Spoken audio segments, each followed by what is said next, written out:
فصل سحرآمیز.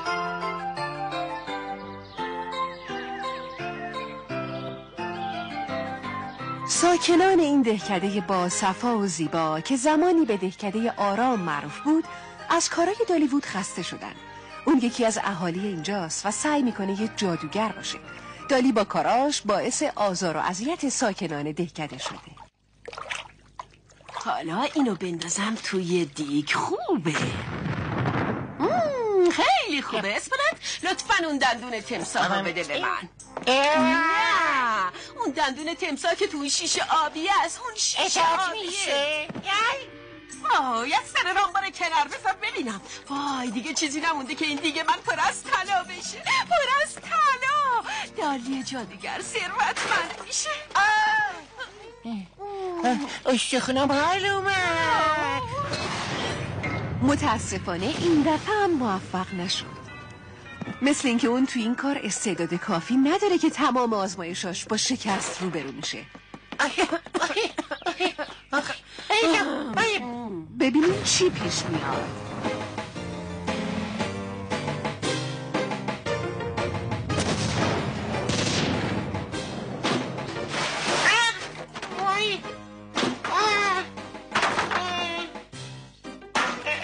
کم کم ساکنان دهکده که از کارای دالی خسته شدن بالاخره تصمیم گرفتن که تکلیفشون رو با اون یکسره کنن.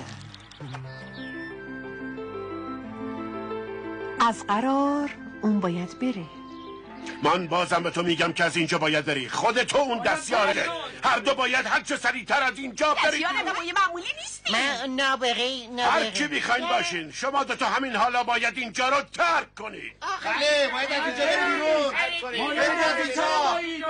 از کارتون پشیمون میشیم. بالاخره همتون رو مجبور میکنم که از من اطاعت کنید. تو همیشه باعث دردسری. همه چی رو به هم میریزی. با سر و صدات همه رو میترسونی. به زودی من یک جادوگر واقعی میشم. اینو تو کله هاتون فرو کنیم و حالا تنها چیزی که لازم دارم تمرینه.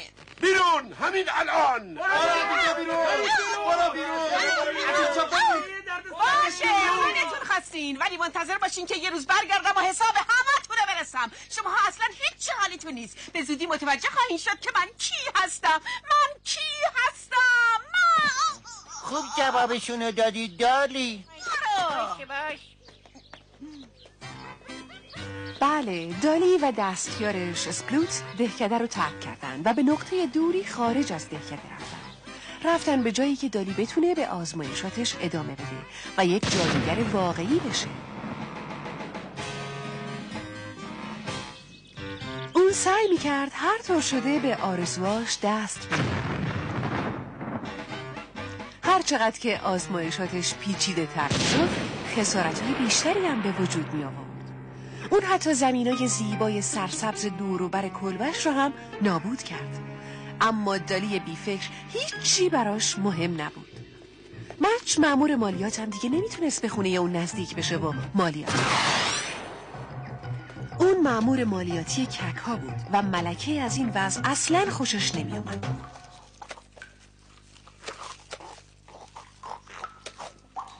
اون یک کک تنبل، طماع و بد اخلاق بود و همیشه سرگرم خوردن و خوابیدن. کمتر متوجه اتفاقات دور و برش میشد. به خاطر زیاده روی در خوردن و نوع زندگیش نیاز به گرفتن مالیات بیشتری داشت. لطفاً منو ببخشید قربان، من باید با شما صحبت کنم. خواهش میکنم. چی؟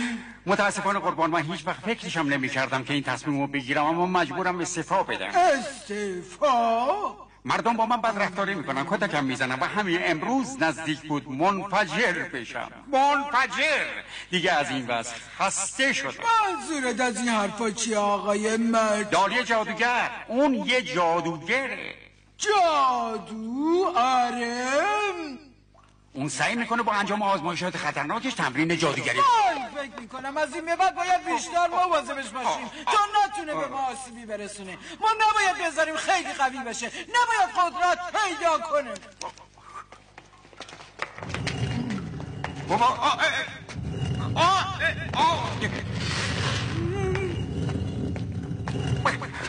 من بله همینطوره، حق با شماست. اما استعفای من چی میشه؟ گوش کن ماچ. بله قربان. هیچ کس حق استعفا نداره ماچ، نه تو و نه هیچ کس دیگه. فهمیدی؟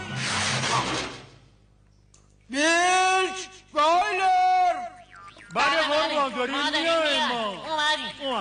شما دوتا به خونه دالی برین و از نزدیک مراقب اوضاع باشین و از راه دوستی با اون وارد بشین و در انجام کارا کمک بله یه جوری گولش بزنین و از جادوگری سر در بیارین و گزارش کارتون رو برای من بفرستین. برای چی؟ برای اینکه من بهتون دستور میدم. حالا زودتر برین. بیلچ و آیلر نمیدونستن برای چی این مأموریت رو به اونا دادن. با این حال رفتن تا پیش دالی زندگی کنن و دالی هم راضی شده بود که اونا رو استخدام کنه تا براش از اهالی دهکده خبرچینی کنن و اون دوتا هم خوشحال بودن چون در اونجا راحت‌تر میتونستن از غذاهای خوشمزه استفاده کنن. با شما دوتا هستم، برین بیرون و دودکش رو تعمیر کنین. میخوام سکویی برای دیدبانی روی اون درست کنین تا اسپلوت از اونجا دیدبانی کنه. ما از این کارا بلد نیستیم. آخه هیچ کار بنایی نمیدونیم. پس حالا وقتشه که یاد بگیرین. پس کی بدهکده بریم؟ شما وقتی به اونجا میرین که یک دودکش جدید درست کرده باشین. پس کارتون رو شروع کنین.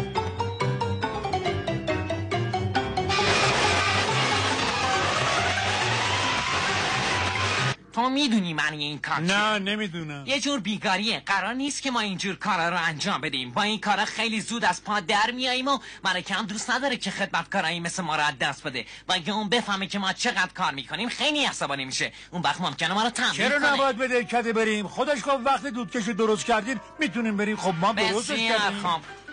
فقط بیلچ و آیلر نبودن که اون روز به دهکده میرفتن.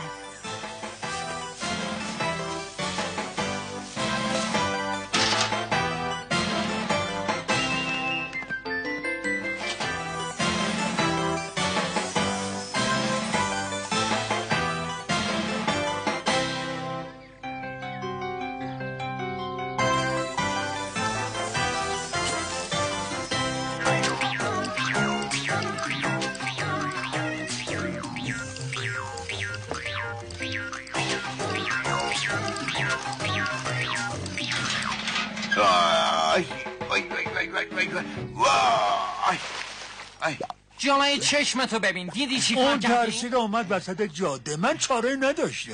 بله مقصر اون بود. منو ببخشین. این دیگه چیه؟ لطفاً با اون سد دست اون نزنین. پیرمرده. اونو بذارین زمین بریش کنین. خیلی خوب، اما این سطح یه سطح معمولی نیست. تمام این گناه و سبزا از توی این سطح بیرون ریختم. بذار ببین. تو چی داری میگی؟ این سطح خالیه. یه سطح خالی چه فایده ای داره؟ برای نشونه گیری خوبه، نگاه کن.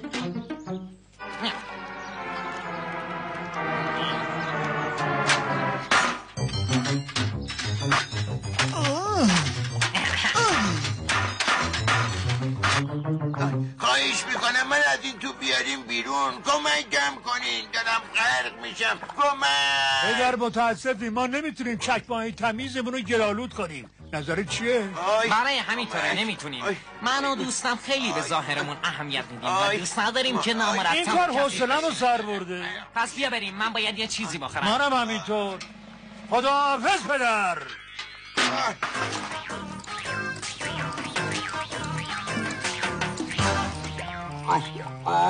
کمک لطفاً یکی به من کمک کنه.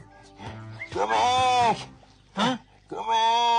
صبر کن، الان میام بهت کمک میکنم. دستم بهت نمیرسه. فایده ای نداره، باید برم کمک بیارم. متشکرم، لطفاً عجله کن، دارم غرق میشم. باشه.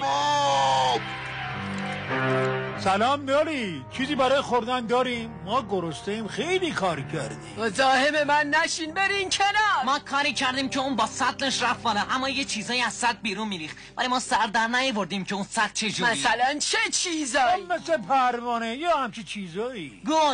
گلا از سطل بیرون میریختن. آره اون باید یه سطل سحرآمیز باشه. نکرده بودیم اما شایدم باشه. از دست شما چی کار کنم؟ شاید یه سطل سحرآمیز بوده، چرا نیاوردینش اون؟ خیلی عجیب بود مگه نه؟ اینطور نیست؟ حالا فوراً برین و پیداش کنین و برام بیارینش. فوراً. حالا؟ بله حالا فوراً.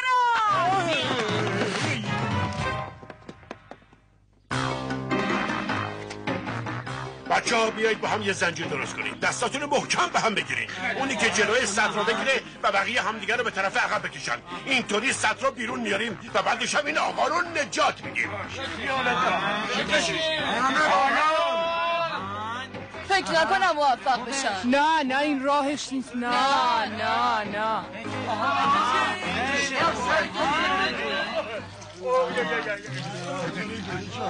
خدای من، گفتم که نمیشه. نه نمیشه. سختیه. خیلی خوب، خیلی خوبه. بله خیلی خوبه، با دقت بگیریدش. من گرفتمش.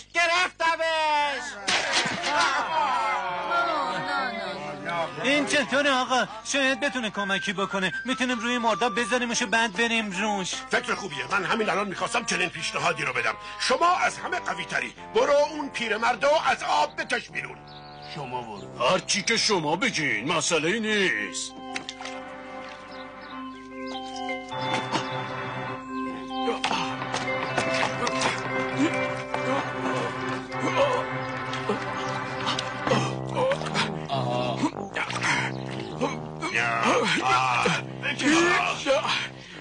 اصلا نمیشه تکونش داد.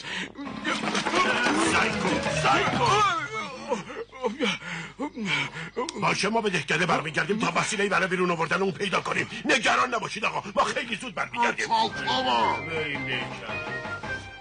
اگه اونا عجله نکنن این پیرمرد پایین میره و غرق میشه. نباید معطل کنیم، ممکنه پیرمرد بیچاره از دست بره. شما هنوز اینجا هستی؟ بابا باشه، من سعی خودم الان میکنم.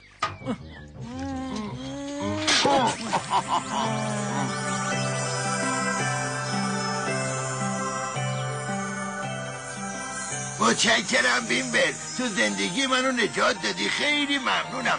میتونی این سطر رو به عنوان پاداش از من قبول کنی. خدا نگهدار. خداحافظ. از کجا اسم منو میدونه؟